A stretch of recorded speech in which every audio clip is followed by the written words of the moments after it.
आज हम जिस फोर्ड कंपनी को जानते हैं उसकी शुरुआत एक किसान परिवार से होती है, जहाँ शाम के समय एक लड़का पैदा होता है। ठीक वैसे जैसे इंडिया में लाखों बच्चे पैदा होते हैं। माँ उसे प्यार से हेनरी बुलाती। पापा चाहते थे बेटा खेती संभाले, पर हेनरी को ट्रैक्टर से ज्यादा उसके इंजन में दिलचस्पी थी। जब हेनरी 12 साल के हुए, उनके पिता ने उन्हें बर्थडे गिफ्ट पे एक बहुत प्यारी सी घड़ी लाके दी, पर पता नहीं क्यों हेनरी ने उस घड़ी को तोड़ के उसके पुर्जे पुर्जे अलग कर दिए। पिताजी हैरान थे, पर हेनरी ने उस घड़ी को वापस जोड़ के स्टार्ट कर दिया। अब जब कॉन्फिडेंस आ गया तो दोस्तों की घड़ी सुधारने लगे। लोग उसे मैकेनिक कहने लगे थे। जब हेनरी 12 साल का हुआ, उसकी माँ की डेथ हो गई। इसने हेनरी को बुरी तरह तोड़ दिया। खेत खलियान फसल उसी माँ की याद दिलाते, उदास कर देते। इसलिए पापा के मना करने के बावजूद भी 16 साल की उम्र में हेनरी फोर्ड घर छोड़कर चले गए और सीधे पहुंचते हैं डेट्रॉइट, एक इंडस्ट्रियल सिटी जहाँ नई नई मशीनें बन रही थी, नए नए सपने बनाए जा रहे थे। रात में गाड़ियां रिपेयर करता, दिन में मशीन शॉप में काम करता, और जब भी वक्त मिलता इंजन खोल के उसे देखने लगता। वहीं पहली बार गैस इंजन देखा जो स्टीम इंजन से कई गुना फास्ट था।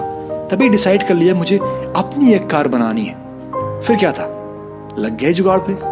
2 साइकिल का फ्रेम बनाया, बीच में पेट्रोल इंजन, और बनाई अपनी पहली कार, जिसका नाम रखा क्वाड्रिक साइकिल। कार चली, लेकिन ना रिवर्स गियर ना कूलिंग सिस्टम था। ओवरहीट हो जाती, पर जैसे जैसे उस कार को $200 में बेच डाला। पैसा मिला तो उससे दूसरी कार बनाने लगे। एक बार एक बिजनेसमैन बलिया मर्फी उसकी कार में बैठते हैं।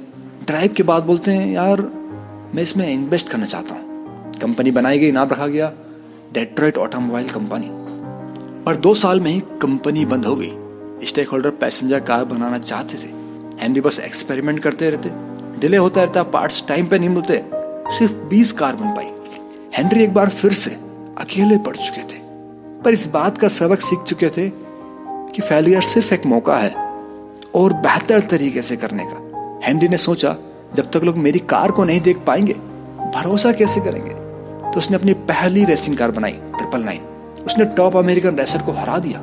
1903 में इन्वेस्टर वापिस आते हैं, पर इस बार कंपनी का नाम रखा गया फोर्ड मोटर्स कंपनी। उस वक्त कार बस अमीरों के पास रहती थी, जैसे कि आज इंडिया में टेस्ला और रोल्स रॉयस।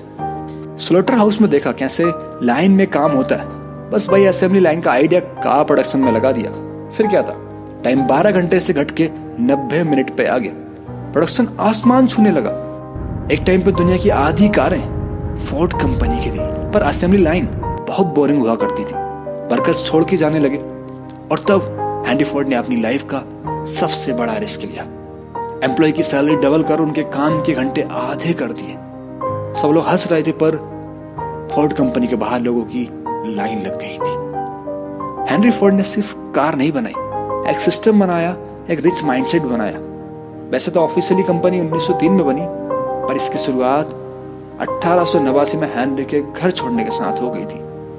दोस्तों, इस तरह हर कहानी की तरह इसका भी अंत होता है, पर जब तक इस कहानी और हेनरी फोर्ड से कुछ ना सीखा जाए तब तक ये सब किसी काम का नहीं। इसलिए एक बात जो हेनरी फोर्ड से सीखने को मिलती है, अगर पैसा कमाने में दिक्कत आ रही है या पैसा ना कमा पाओ, तो सबसे बढ़िया काम है कोई ऐसी प्रॉब्लम ढूंढो जो बहुत कॉमन है, उसका सॉल्यूशन ढूंढ के लोगों की हेल्प करिए, पैसा अपने आप आएगा। और हाँ, अगर वीडियो अच्छी लगी तो प्लीज कमेंट में लिख के जरूर बताइएगा हेनरी फोर्ड की कौन सी बात आपको सबसे अच्छी लगी। धन्यवाद।